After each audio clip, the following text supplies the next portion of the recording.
Praise the lord. నేటి దిన వాగ్దానము. మీతో కూడా క్రీస్తునందు నిలిచి ఉండునట్లుగా మమ్మను స్థిరపరిచి అభిషేకించిన వాడు దేవుడే. 2 కొరింథీ 1:21.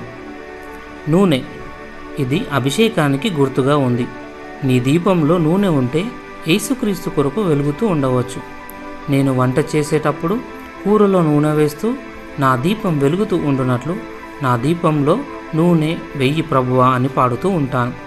అవును, మన దినచర్యలో చేసే ప్రతి పనిని ఆత్మీయతో పోల్చుకోవడం మంచిది.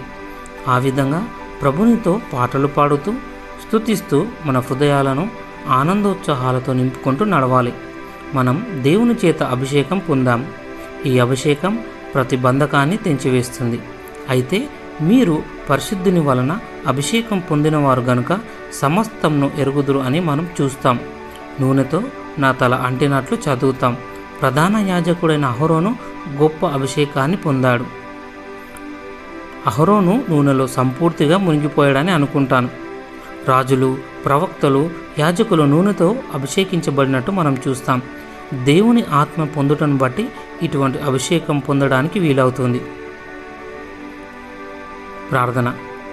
నా ప్రియ ప్రభువా, నీ కొరకు నా దీపం ఎల్లప్పుడూ వెలుగునట్లు నీ కృప చూపమని కోరుచున్నాను.